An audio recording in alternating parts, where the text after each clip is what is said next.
오두막 편지 법정. 오두막 편지. 절기로 오늘이 하지다. 여름철 안고도 어느새 절반이 되었구나. 그동안 아주 바쁘게 살았다는 생각이 어제 오늘 든다.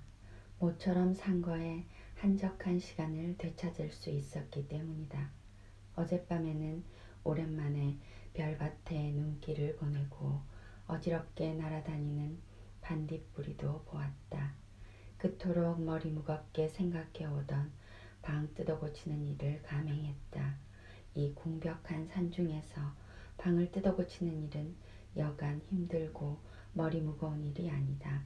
미친 바람이 불어오면 굴뚝으로 나가는 연기보다 아궁이로 내뿜는 연기가 더 많을 정도로 불이 들이지 않았다.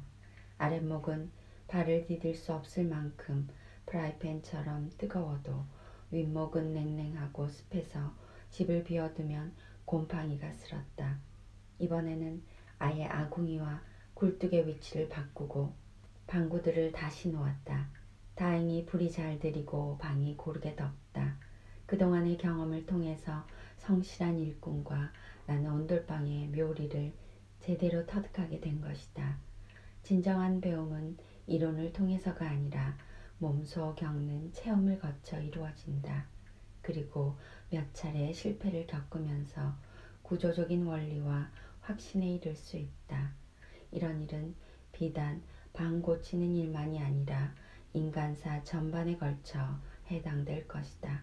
실패가 없으면 안으로 눈이 열리기 어렵다. 실패와 좌절을 거치면서 세기를 찾게 된다. 그렇기 때문에 전생의 과정에서 볼 때 한때의 실패와 좌절은 새로운 도약과 전진을 가져오기 위해 딛고 일어서야 할 디딤돌이다.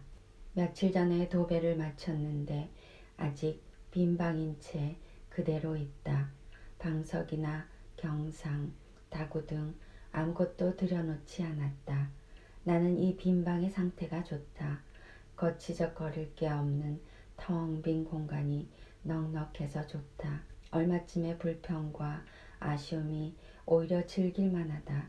물론 언제까지고 빈 방으로 살 수는 없겠지만 할 수 있는 한 그 기간을 자꾸만 연장하고 싶다. 내 이야기는 이만하고 이제는 그쪽 이야기를 듣고 싶다.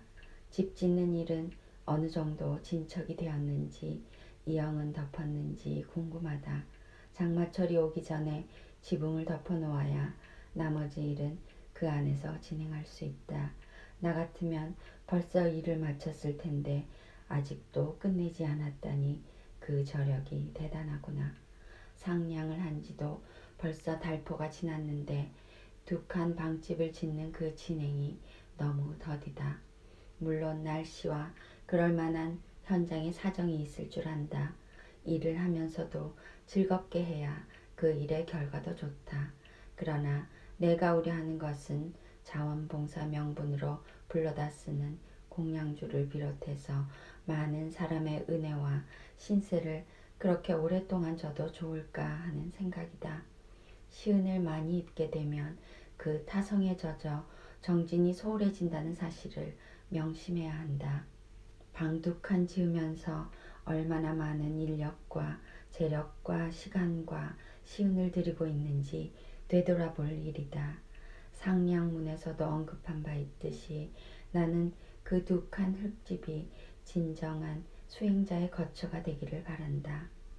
야유, 몽자, 불입, 구무, 설자, 당주.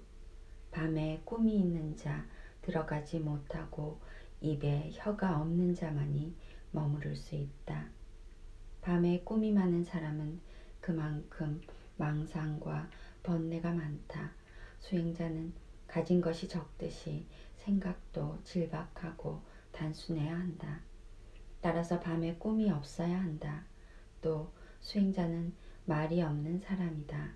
말이 많은 사람은 생각이 밖으로 흩어져 안으로 여물 기회가 없다. 침묵의 미덕이 몸에 배야 한다.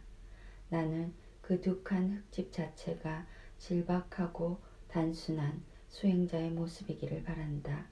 오늘날 우리들은 편리한 문명에 연장으로 인해 얼마나 많은 것을 잃고 있는지 생각해보라. 넘치는 물량을 받아 쓰느라고 순간순간 수행자의 덕이 소멸되어 간다는 사실을 똑바로 보라. 이 기회에 몇 가지 당부의 말을 전하고 싶다. 하나, 그 수행자의 집에는 아예 전기를 끌어들일 생각을 하지 말아라. 전기가 들어가면 곁들어 따라 들어가는 가전제품이 한두 가지가 아닐 것이다. 전화도 필요 없어야 한다. 편리함만을 따르면 사람이 야가 빠진다. 불편함을 이겨나가는 것이 곧 도 닦는 일임을 알아라. 둘, 수도를 끌어들이지 말아라. 수도가 들어가면 먹고 마시는 일이 따라가고 자연히 사람들이 모여들게 된다. 마실 물은 바로 지척에 있는 암자의 샘에서 물병으로 길어다 쓰면 될 것이다. 그 집에는 차 외에는 마실 물도 두지 말아라. 찻잔은 3개를 넘지 않아야 한다.